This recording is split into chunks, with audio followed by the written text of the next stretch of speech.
was leading me to, where did she step into this plant medicine space, and when did it strike her that her path, I know you were down in Florida doing some stuff. So if you don't mind just like extrapolating for 5 or 10 minutes about like that kind of journey and what led you to, you had spoken with me privately about some of that, but whatever you feel like sharing, you have the mic. Yeah, I'd love to.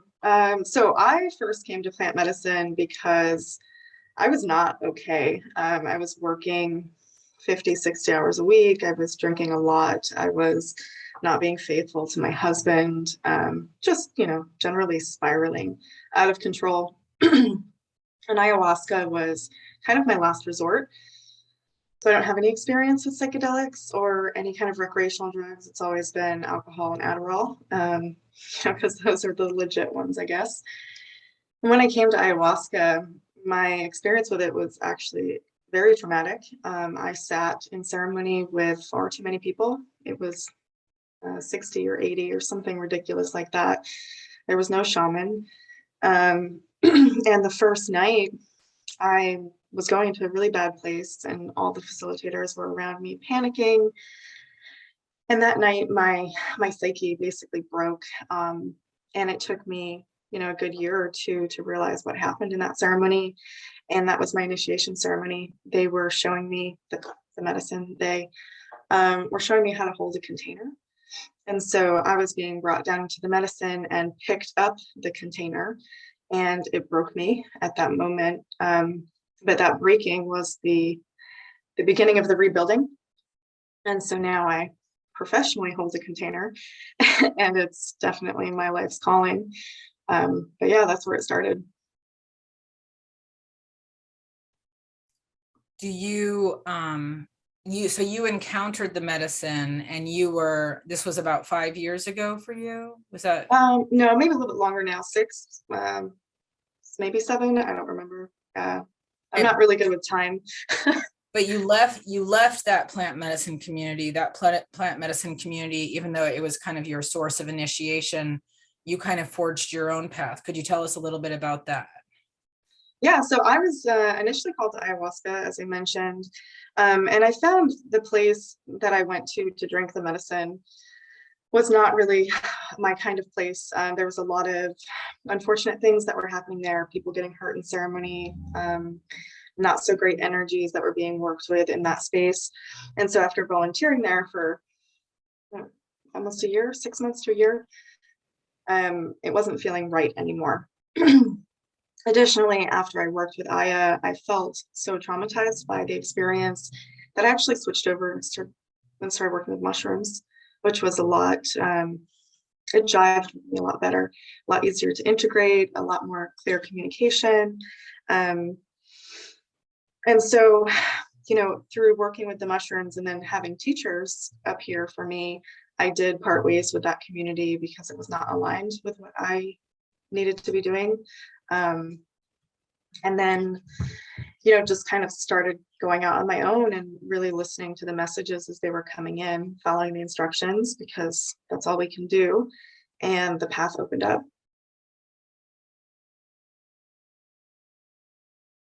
What is your experience of sharing this journey with your husband? I'm currently trying to run some kind of meetup groups for singles in the psychedelic community, and for Entheo to kind of support people finding a partner who's kind of on the same plant medicine path. And I feel like a lot of people are in the plant medicine community, but they're like, man, I really want a partner who is driven or cares about this journey in some way like I do.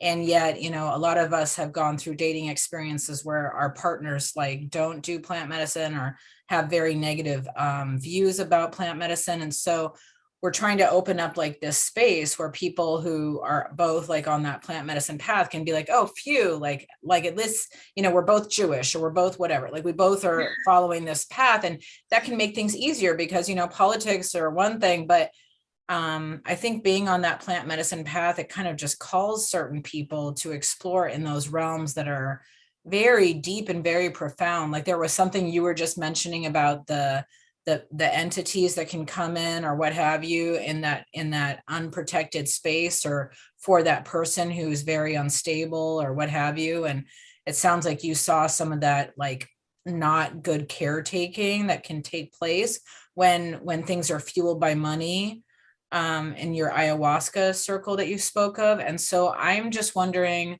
you've been on this journey a lot with your husband, and I have been on this journey a lot with my husband. And you've been married for quite a while, and I've only been married over a year, but I think it's different when you're doing it with someone. And I'd like you to speak about his involvement and how he got involved, and how you balance that. Because I mean, there are days that I'm like, man, I'm dealing with my husband like so much like a business partner. Where's like the romance, or where's like the spice? Because I feel like when you have work and life like super blended, it can make it hard to have those intimate moments or preserve that space in your relationship. So do you mind just kind of talking, as much as you want about him as a partner, and also him on the plant medicine journey, and how that went? Yeah, yeah, of course. So he was not a fan right off the bat. He went to sit with ayahuasca on my insistence, and I don't know if you're aware of this, but nobody should ever convince you to sit in ceremony. So that was a mistake. And he did, God bless him, he did. But it took him a while to come back to it after that. So he was not a huge fan. And then it was challenging because my personal development, my trauma processing was moving so quickly, because I was working with the medicine as well as therapists and coaches and everything, that he wasn't doing the same amount of processing. He wasn't doing the same amount of inner work. He was supporting me. And so there was that huge mismatch for a couple of years when we were in that space. And now he's very heavily involved with the medicine from a business perspective, but of course he's not hosting ceremony. He's not with it on a regular basis. And being in a relationship, I think, especially with someone like me, is challenging as fuck. Like, all of your stuff is going to come up all of the time. There's nowhere to hide. You can feel all the stuff that's behind the words. You can feel the stuff behind the actions. And if someone doesn't want to face their stuff, it's like catastrophic. So we're constantly in different forms of therapy and different forms of coaching. And we each have our separate body workers and EMDR therapists. And it really forces us to be the best that we can be all the time, because there's nowhere to hide from each other. So it's been challenging, and there are weeks where I'm like, I'd rather be alone. Like, this is awful. This is so hard all the time. And then there are other weeks where I'm like, I can imagine taking this journey alone, because it's such a lonely fucking journey. So yeah, it's ever evolving. It's really something I haven't found a lot of people understand, even down to, like, I have to go traveling by myself a couple times a year. I have to be away from everybody. I have to leave the country. I go and touch into different areas for, like, it's like a medicine synergy. Like, I'll go to a certain part in the planet, and there'll be something that I pick up, like an attunement. And then I spend time resting and integrating, and then I come home. And for a spouse to be understanding with that, it's huge. Like, that's money, that's time, you're away from the family, and just little things like that. It's a challenging fucking relationship. Yeah, I appreciate your truth on that. I was just tearing up because it's just, that I think you have this ability to say like words that are very poignant, as if they're easy. And I'm sure it hasn't gotten to a point in your life where it is easy. I'm sure, you've worked to say those words like as poignantly as you say them. Do you know what I mean? I feel like there's like emotion and time behind your words. Like, you've sat with some of the words that you express. And yet I think you had this capacity or this ability, and maybe it's not always a good thing, but you come across like you're confident, right? So you say these words, and they're so moving, when you just let them sit for a second and resonate with you as the interpreter, as the listener. So I think you're kind of a deep and profound person, but you're also intense. And like you said, you're a lot to deal with or whatever in your relationship. Um, can you describe maybe learning about your shadow side as a healer? Do you know what I mean? Because I feel, and you may not resonate with this, and that's totally cool, but I feel like there are double standards for women in terms of like asking for nurturing and mothering and looking for the Kama Sutra goddess, but not a lot of allowing women to be like powerful figures beyond the mother figure or beyond the Kama Sutra, goddess woman. And you're kind of swimming in new waters for women as far as leading a psychedelic church. And that's another thing I'd like you to talk to our viewers about is your experience of forming this mushroom church. Well, let me talk about the shadow piece first, right? So being a healer is a lot like, from where I'm sitting, it's a lot like being a therapist. Therapists rarely make it to their scheduled ceremony. They rarely end up not canceling. It's because when you work in this line of work, your ego knows all the loopholes. It knows all the way to get around all the shit, all of the trauma, all of the shadow. And the same thing goes for healers. And then when you add plant medicine onto that, you're adding gasoline to that fire. So you have the ability to have a ridiculous fucking ego in this work and all the ways to bypass actually looking at it. And I think that's my biggest concern with anybody who does this, which is why I think having like a network of other healers and support and friends and spouses and all those things is really important for accountability alone. Yes, on the powerful goddess thing, absolutely. That's another struggle in my relationship. Wanting that nurturing mother figure, wanting that obedient wife, but we don't want the powerful ass goddess, because that's intimidating. So yeah, that's a hard one that I'm coming up against as well. And running this organization, I have to tell you, it's been hard. It's really hard to find other people who are on this path, who are coming from a heart-centered space, who are coming from a grounded space.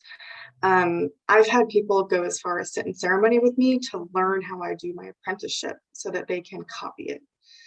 People who have lied about their name, lied about where they're coming from, because they plan on starting a business that looks like mine. And that scares the shit out of me.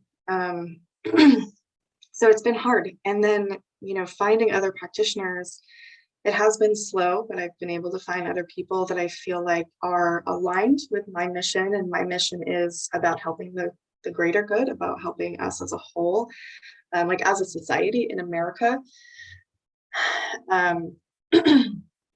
Yeah, it's been challenging, and that's probably one of my greatest struggles, is to find other people who are in this work for genuine reasons, who are not harming other people intentionally or unintentionally, because I see it every day.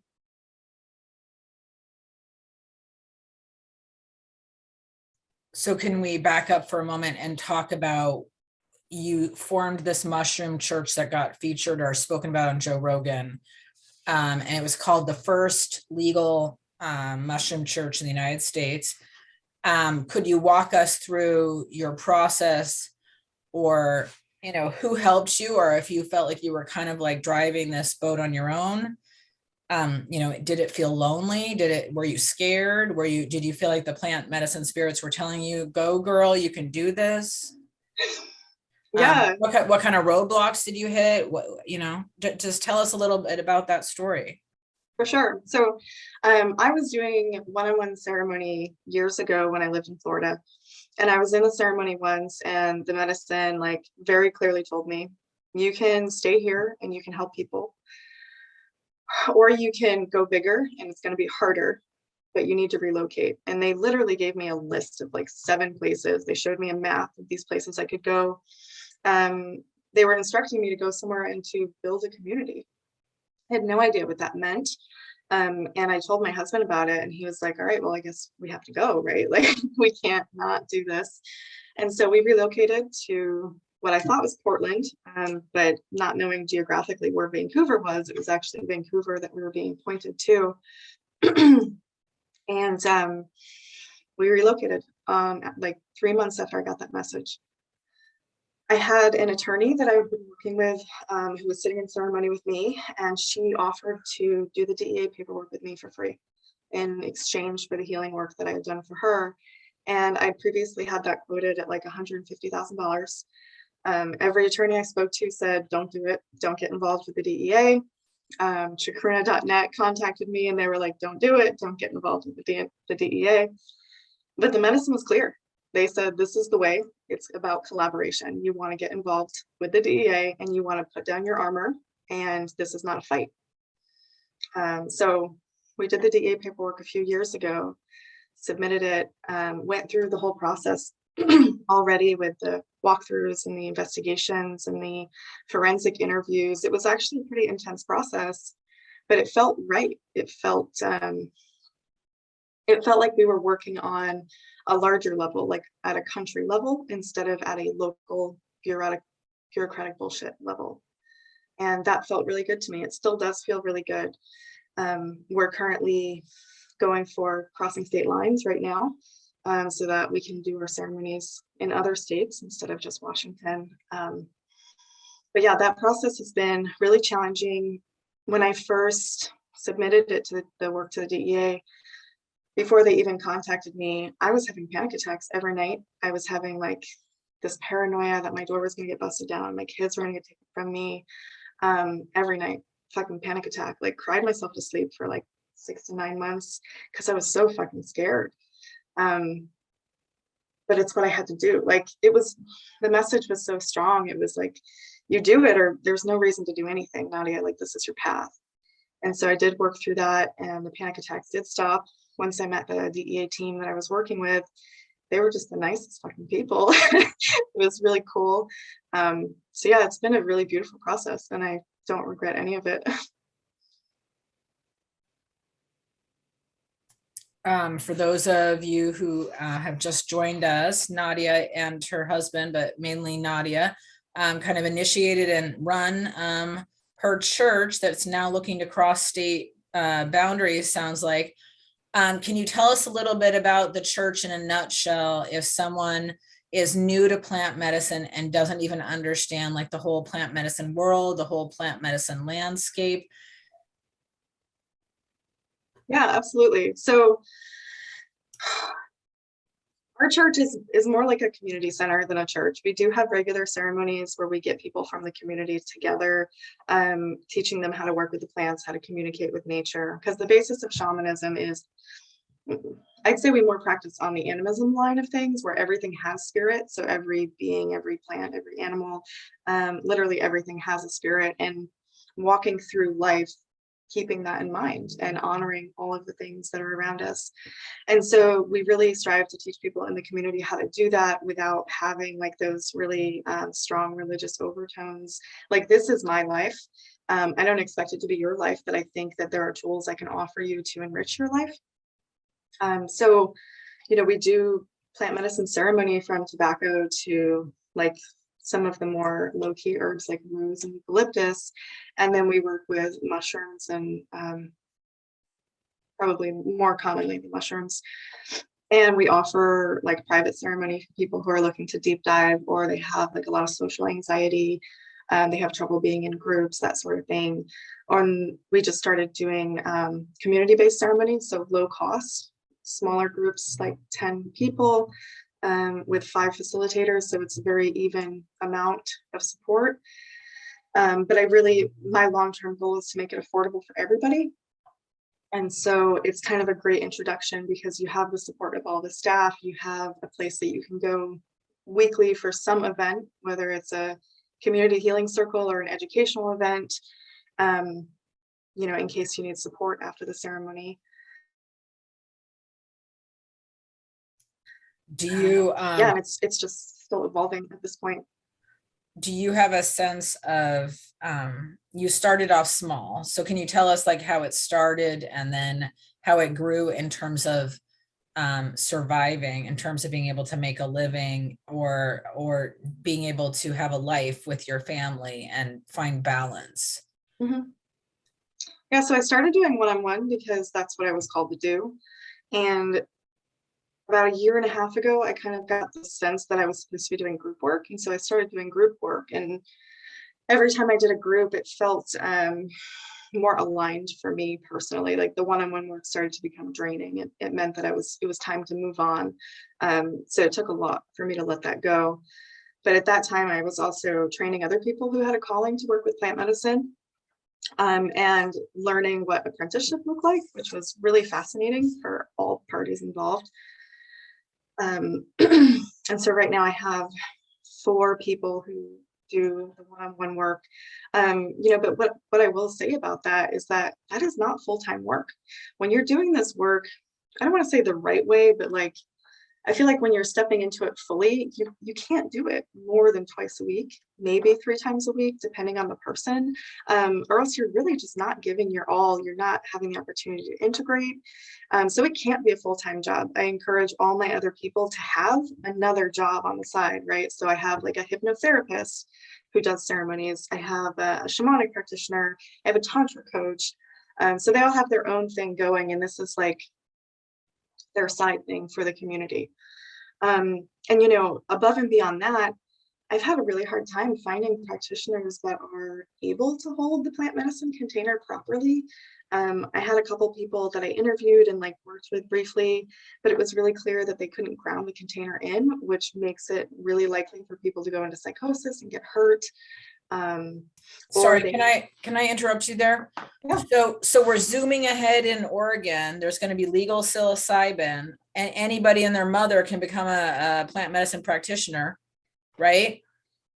So I'm sorry to interrupt, but I wanted to grab the moment while it occurred to me. You're talking about how you interviewed people, you began working with some people, you observed that they weren't able to hold the container, and in not being able to hold the container, despite their best intentions, that provides an opportunity. What I heard you say is that provides an opportunity for people to spin out into psychosis.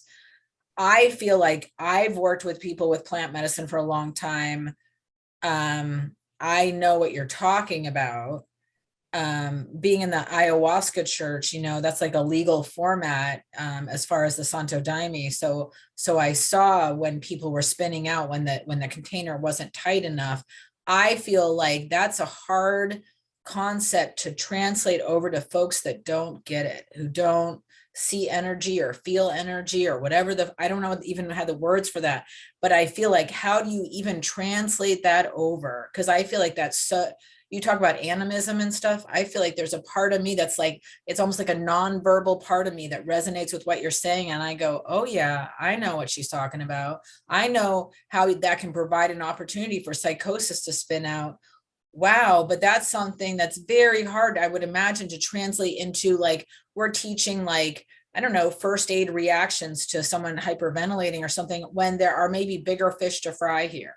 So sorry to interrupt, but can you just speak to that for a minute in terms of how you could possibly teach people that? Because it sounds like you're speaking to the fact that you found it difficult to find people who had that innate knowledge. And I talked to my friend who's a shaman in Mexico. You met him once, not Carl Christopher, Alan Christopher. Alan Christopher talks about like wanting to do kind of like a shamanic school where you apprentice with a shaman, but you're going to go and learn Alan's way, or you're going to go and learn Nadia's way or whatever, but you're going to study under a shaman. And maybe that shaman says, girl, this road's not for you. Mm-hmm. Or Alan says, John, this road's not for you. Like, what does it mean when the person you're training under, Merlin, the magician, or whoever, says, it's nice that you like magic, kid, but this ain't your shtick, So can you just speak to a moment for that whole thing of holding space and how people imagine, like, I'm a healer. I love healing people. I'm great at healing people. I love to heal people. And then working with you and trying to hold space. And you're like, yeah, you don't got it, man. Yeah. So I've had 2 people go through the entire apprenticeship program, and we come up on the end and the medicine is like, they can't hold this container. One of them, she wasn't able to ground into the earth, so she's very astral, and her skill set is phenomenal. I go see her personally once a month, but she cannot hold the medicine container because it will literally fucking float away. However, in going through the apprenticeship program, her own healing that she went through was so profound that her personal business took off. She didn't have space to do ceremony anyway. So it became a mutually beneficial thing, and it was great. And we both knew. And I think if you're listening, you do know. The other girl that came through my apprenticeship program, she really wanted to be a shamanic practitioner. She's great. The message I got for her was she can't hold a container solo, but when you do a group, she needs to be part of it because she's very highly skilled over here and you're very highly skilled over here. And so together is where the magic happens. And so again, you really have to get over like your own ego and say, like, no, I can't do this on my own, but I'm better in this group setting. So in both cases, it turned out wonderful, but like one, those were hard ass conversations to have. Two, there was a part of me that's like, shit, I need facilitators because we can't pay our ridiculous rent if I don't get more people in here. And that's part of the whole thing. This is not something I think you can teach. I think sometimes people have, or not sometimes, people have the ability to hold the container and permission, by the way, from the plants to hold the container, or they don't. And I think we're going to be forcing that with what's coming up, which is why I'm not a huge supporter of the 109 thing. And I think we're going to be seeing trauma on a much, much deeper, bigger spiritual level than we've ever seen before. So like we have trauma in our childhoods, right? We've all been through the stuff. Our parents have similar kind of trauma, the spanking, the shitty teachers, the bullying, and it's different degrees with every generation. The generation that's going to come up with plant medicine is going to have some intense soul level trauma. I'm already seeing it. I see it from people who go sit in ayahuasca ceremony in bad places, where it looks like their aura is literally ripped open and not something that's easy to mend, or they have soul pieces that are so far out that we can't even retrieve them. So I don't know what's going to happen. I'm a little nervous about it, but I also trust this process. Like if this is coming out and it's becoming a thing, then there's a reason, and I just have to stick to what my role is and what feels aligned to me and not judge it.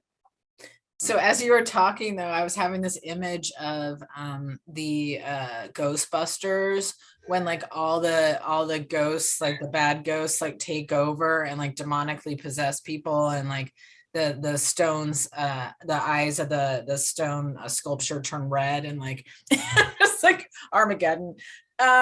So Armageddon is coming. Yeah.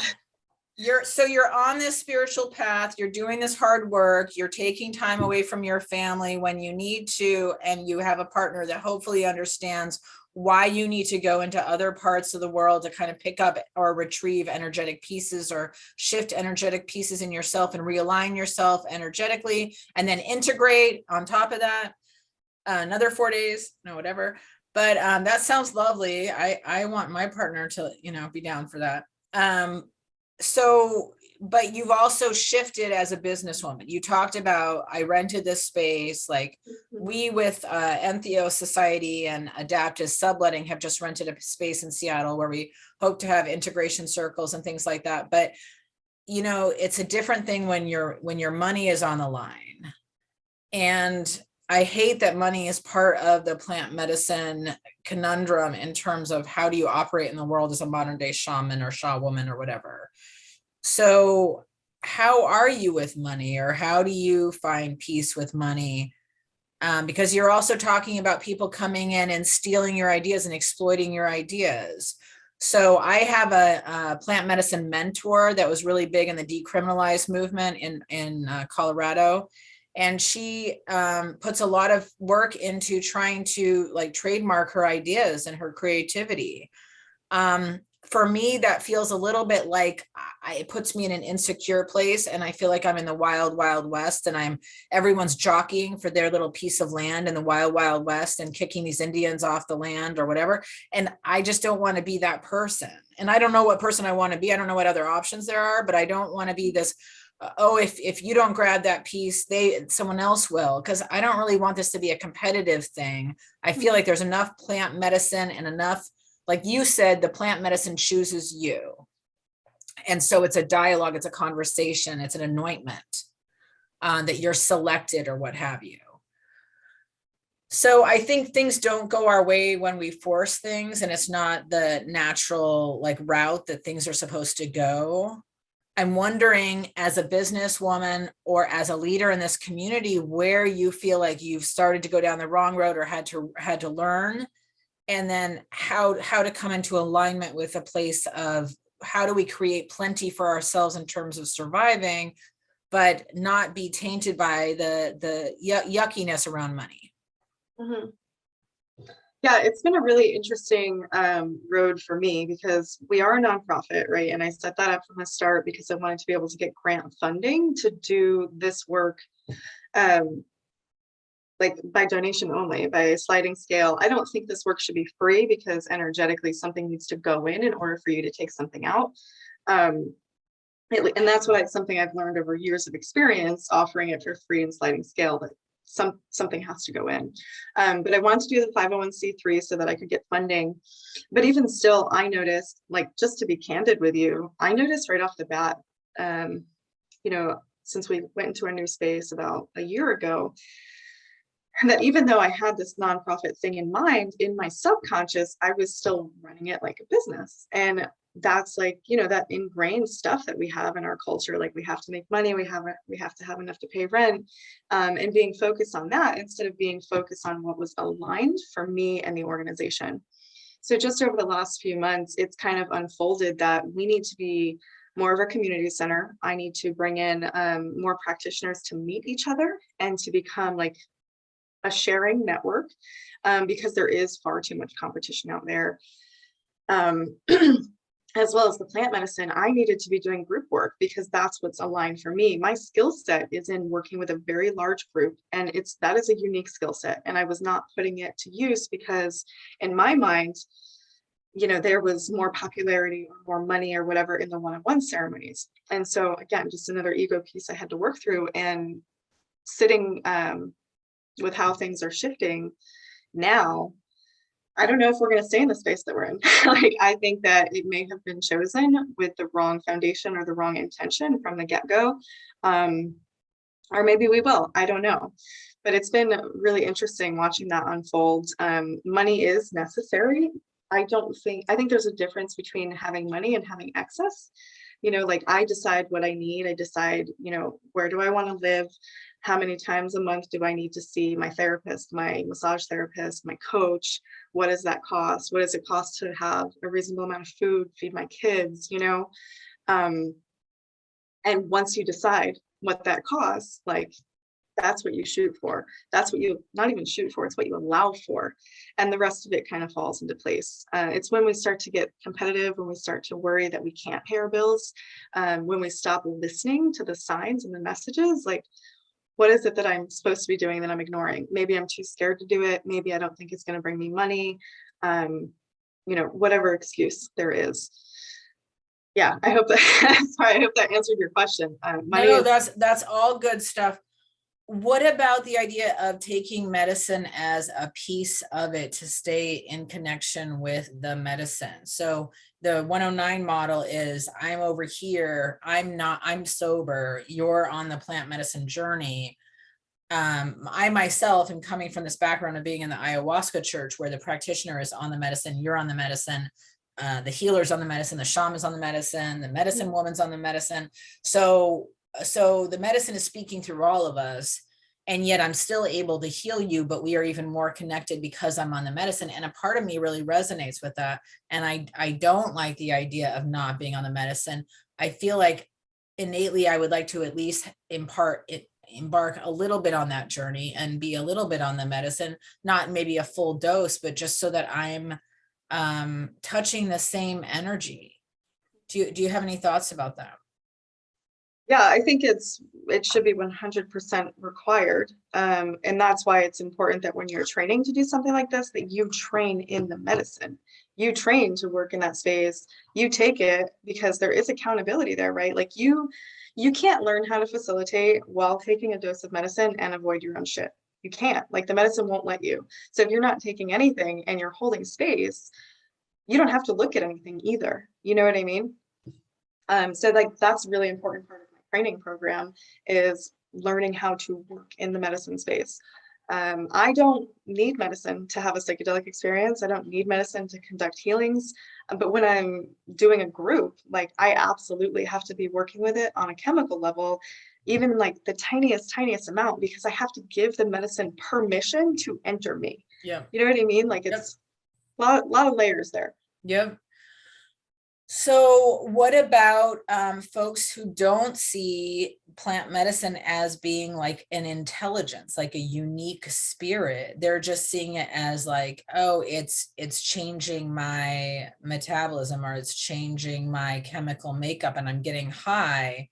And so their attitude is not like I'm interacting with a divine consciousness that's intelligent and probably more intelligent, probably surpassing my intelligence in its own unique non-human way. But how do you kind of deal with those kinds of attitudes or perspectives? Because I feel like they're kind of adopted in some ways, like universally. I don't get that many people with that perspective. I think I've maybe had two in my entire career doing this, because those kinds of people are not attracted to work with me. But I think your depth of expectation is equal to your depth of experience. If you think that that's all this is, then that's the experience you're probably going to have, but maybe not. And do you feel like there are some people that clearly just shouldn't do the medicine? And do you feel like you know who those people are? Or do you feel like sometimes you need to work with them and then realize, hey, this medicine is going to maybe push you into psychosis? Or I'd say so. Psychosis isn't inherently a bad thing. If you have the right practitioner that can tether you so that you don't get lost out there, that's totally different experience.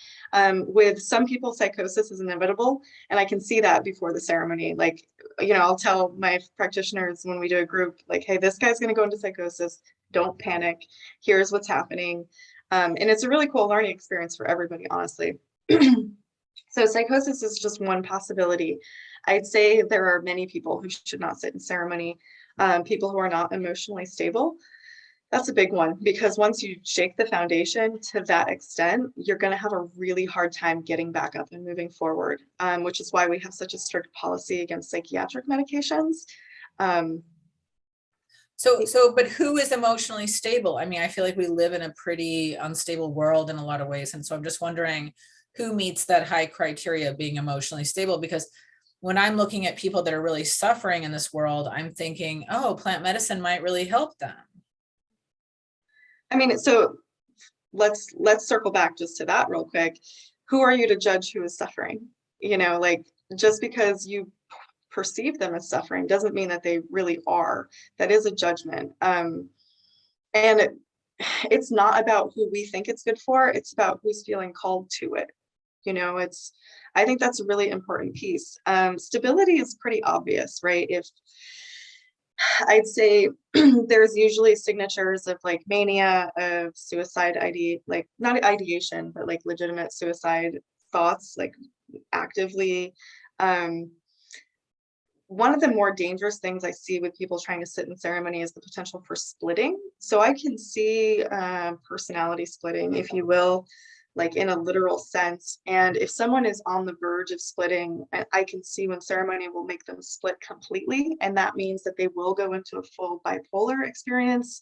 They could go into a DID, or what's the new fancy word for multiple personality disorder? Whatever that is.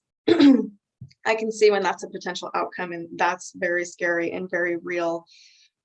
People who, and this one's kind of harder to identify, when someone is bypassing their trauma and they use plant medicine in an effort to continue to bypass, they're separating even greater with their inner child, with their traumatized self, which makes it really, really hard to get back and actually do that healing.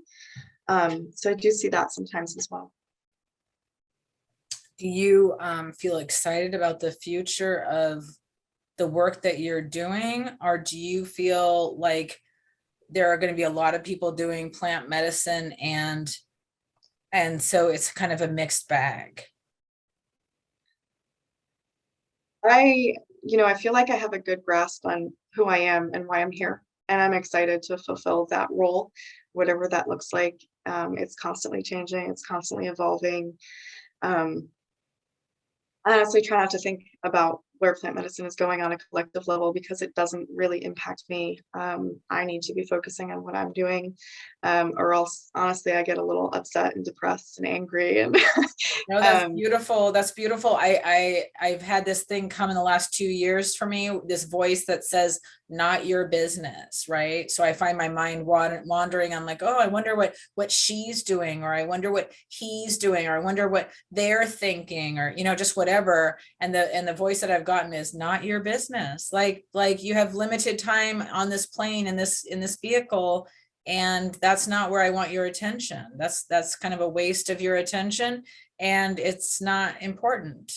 So it's interesting that you say, you're focused on doing your stuff. mhm. You have to be, Yeah. because nothing else is real. So what do you see as a consistent theme for people that are coming in and looking for healing? Like, what do you see as kind of the existential crisis of the common man or woman that's crossing paths with you and your church? Um, it's typically people who are ready to be awakened, whatever that means to them. Sometimes it's the full original soul being called back in. So it's like watching someone being born for the first time and looking in their face and like seeing that they're here for the first time. That happens a lot. Also, people who are like ready to gather all their childhood pieces. So when we have significant childhood trauma, or even just the normalized childhood trauma, we usually have many child pieces kind of scattered about. So it's people ready for big shifts. I also work with a lot of people who do higher level work, right? So principals of elementary schools, CEOs of companies, politicians. There is a big change happening, like on a much bigger level than I was seeing just a couple of years ago. So I'm meeting with people who touch many people in their lives. So it does speak to the degree of how fast things are changing. So one, you're seeing people who have more clout, who are more powerful, or who you wouldn't have 10 years ago seen come out of the closet looking for plant medicine. But then on the other hand, what are the existential woes that they're coming to you with? It sounds like they're looking to be awakened, or looking to come into themselves, own themselves for their first time, or be born and be full and complete for the first time in their lives, maybe for the first time ever, and get to know themselves, right? And get to know this place. But so you're not seeing like a lot of people that are just kind of like fed up with their jobs, or fed up with relationships, or It's a dissatisfied. it's a lot more broad than that, Leo. It's more like we're all starting to see that this doesn't work, that the system is broken, and not just this system, like all the systems that are set forth in America specifically. And, you know, I don't know if you do the tarot thing, but it's like the ankles of America are getting weak and the tower is about to fall, and it's going to take years. But I know people can feel that. We know that we're about to crash and burn, and shit is it's gonna burn. And then we will be reborn. And so I see a lot of people like unintentionally preparing for that, knowing that that is coming, and wanting to like Wait, call in. and sorry to interrupt you, but how are they unintentionally preparing for that? If society as they know it, if Rome is going to fall, how are they unintentionally preparing? What does preparing look like? To let go of what we thought was the truth, or what we thought was reality, to learn to let go of things that are kind of imaginary, that we've been taught as constructs, that we've been told are like as strong as iron, but they're really quite flimsy. Like, tell me. It's definitely construct destruction. It's clearing entire ancestral lines. So like many lines of family members, clearing that trauma out, because moving forward, it's going to be a clean slate. Yeah, the constructs is a big one, right? So collectively and individually, we have a lot of false constructs where we live. And people are coming to have those destroyed so that they can begin rebuilding them, because we're not going to die, like we're not going to die off, it's not going to be an extinction. But there are new ways of life that are coming forward, and I think people are getting prepared for that. Like what we were just talking about with collaborating, having healers collaborate with other healers, and it's not a competition, it's not about the money, it's about sharing, it's about being equal. And so I'm seeing a lot of that come up right now. Do you worry about people coming back and blaming you and saying, oh, you made me do something I didn't want to do, or feel something I didn't want to feel, or you messed up my psyche, or you're a witch? I have been called many things. No, so I have had, I'd say, two ceremonies where people were genuinely pissed off afterwards. Mhm. And those people always circle back, whether it's a year later or 2 years later, thanking me like, I'm so sorry that I treated you this way. Like, this was the biggest experience of my life. Um, yeah, it doesn't really happen that often. Okay. What I've always loved about you is that it looks like blind trust. I'm sure it's not. You described 6 months of crying, so clearly it wasn't blind trust. But you come across like, the plant medicine told me to do this. I trust it. And things are cool. And it sounds easy, right? It sounds like, oh, well, the plant medicine has told me to do lots of things. But I just love your integrity to the communication that you have with this spirit, that, it seems like you have a holy reverence that is kind of indisputable. Like, you trust your connection with this entity or these entities. You trust that, and it doesn't seem like it's anything that anyone can take from you. And you describe that we live in such a materialistic society, or that consumerism or capitalism or competition is so prevalent. And yet here you are saying, I'm trusting something I can't necessarily see. And you may see it with other eyes, but in a world that's so obsessed with like, but can you see it? Can you prove it? I feel like you're a really good testimony to faith. And I feel like we're a culture that really struggles with faith, faith in one another, faith in ourselves, faith in lots of things. So could we have some questions from the crowd before we end? Because we've got about 11 minutes. Does anyone have a really interesting question for this fabulous and interesting person? Just speak up. Hey there, my name's Katerina, and thank you so much for your time and sharing your experience with us. I don't have a question formulated. I just wanted to make a comment to say that I can really sense, the line of integrity that you have in how you do this, and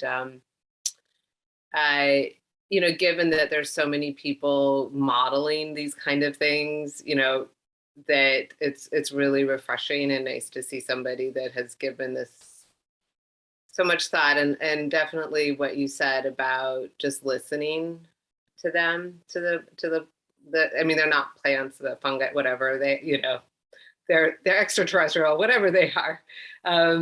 They have their own intelligence, and that certainly has been my experience. When I listen, if I say yes, they lead me where I need to go. Mm-hmm. So thank you. I just wanted to say thanks. I think listening is everything, right? Like, that is the feminine, that is the divine feminine, that is what I believe medicine work is supposed to be, and what I believe life is supposed to be. And we're so trained not to listen. So yeah, thank you. Yeah, and I had a couple of things I was going to ask you offline, so I'll reach out to you, and just, my name is Katerina, and I'll be like, hey, I met you on the Entheo Society thing. Okay. Right on. Yeah. Does anyone else want to jump in with some questions?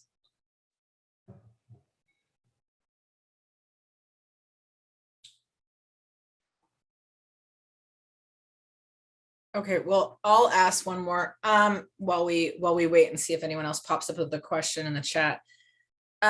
So you mentioned taking care of yourself. Have there been times in this work that it's clear that you're not taking care of yourself? Because you had talked about like 3 times a week max for working with people. And I'm sure that you're seeing with some trepidation that the Oregon model might allow people to just really push themselves and be like, I'm a like McDonald's, and I can just keep pushing out these psychedelic experiences with people. Do you think, how do you like energetically protect yourself? Because I feel like sometimes people are not realizing, you talked about like the remnants of ourselves that we lose in growing up and having trauma. But what about as people are in ceremony and other people are kind of glomming onto you, and maybe they want you to be their savior, you know? Yeah, there's a lot of ways that practitioners go downhill with this work, and I think a lot of them is boundaries, right? And there's a couple different steps to boundaries. First, it's healing the childhood trauma. Those are the first level of boundaries. Second is coming into your own power, because when you come into your own power, that second set of boundaries automatically goes up. And so until you've done both of those things, your boundaries are going to be shit and they're going to seep energy.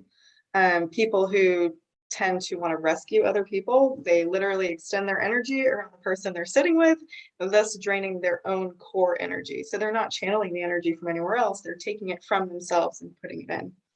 And then, you know, like what I was saying about listening to the messages, I got the message to switch to group work last year, and I didn't do it because I thought I knew better. I talked myself out of it, whatever. And I kept doing the one-on-ones, and I was seeing people 2 to 3 days a week.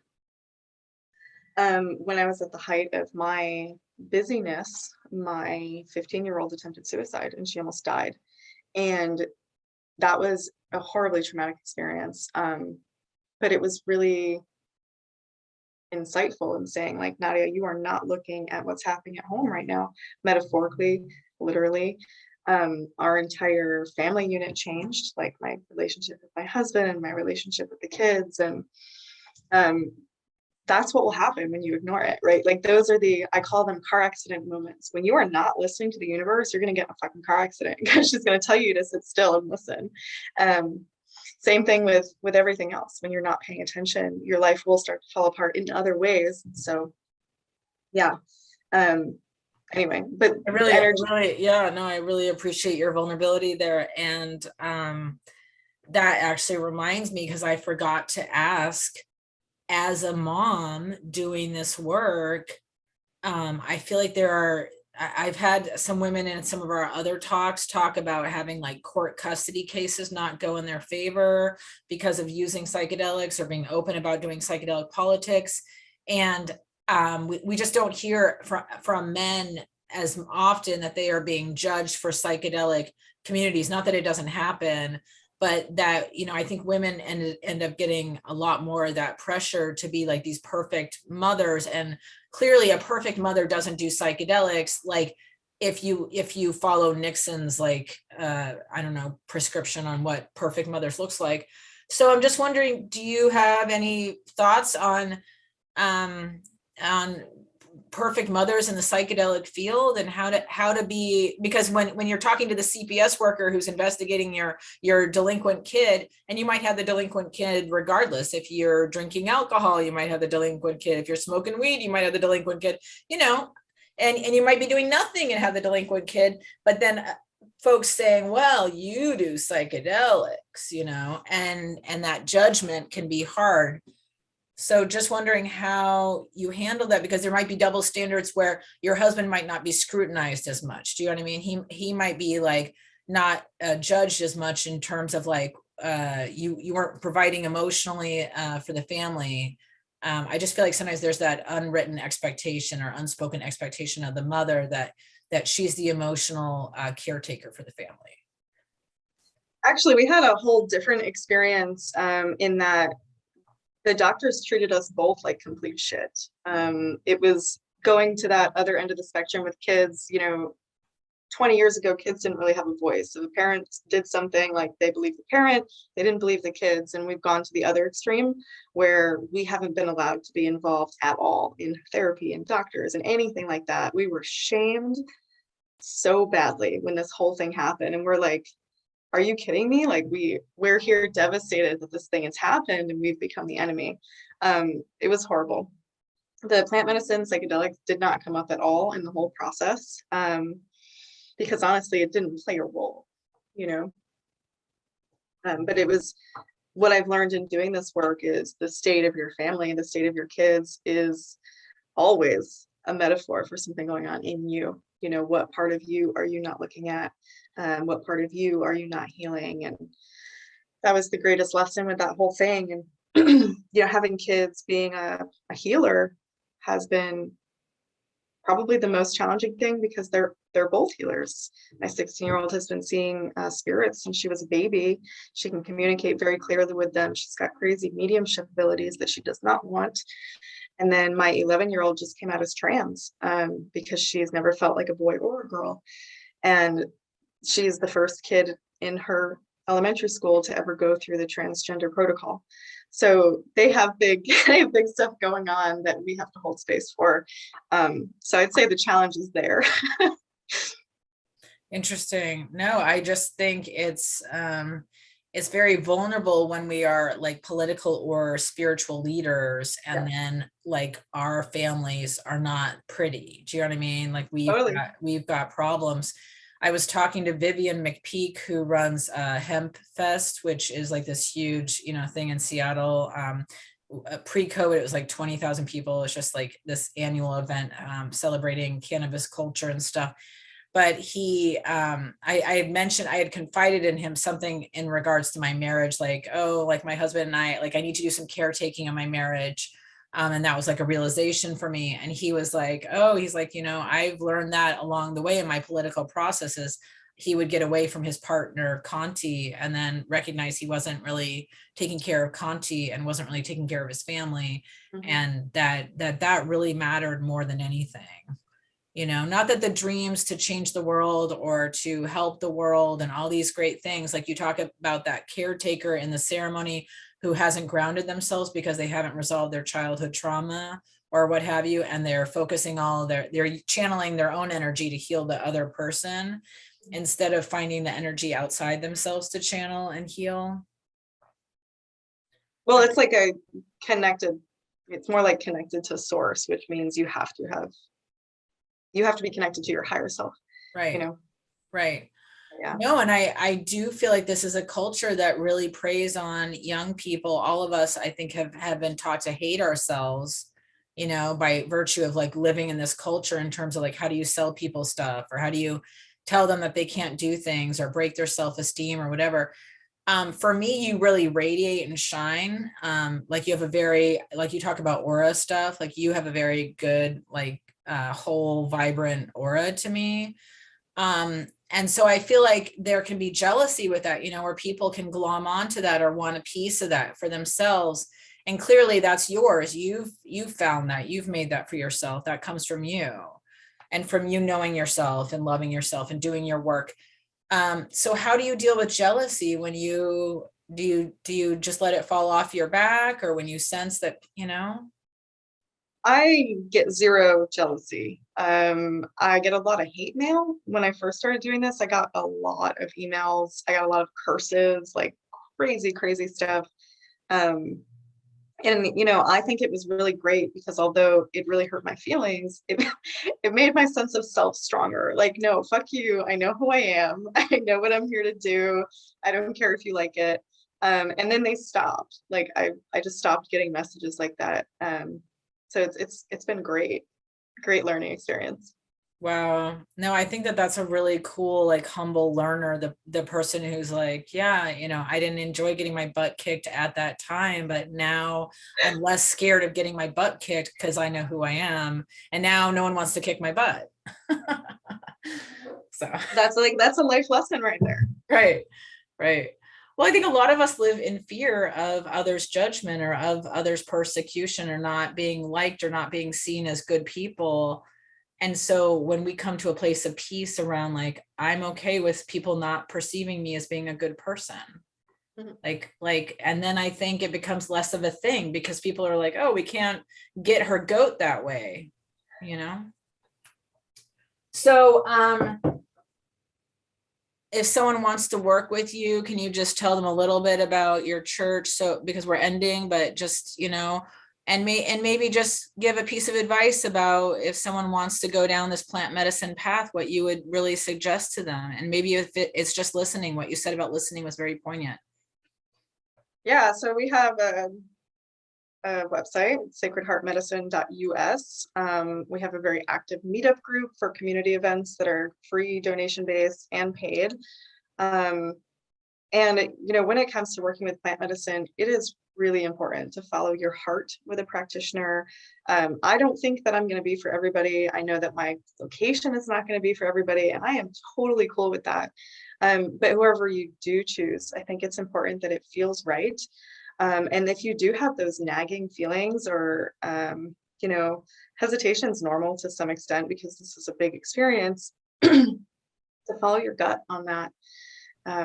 Yeah, to listen. Right on. Thank you so much, Nadia, and hopefully we'll have this out soon, and we'll send you a copy, and hopefully you can put it on your website if you're interested.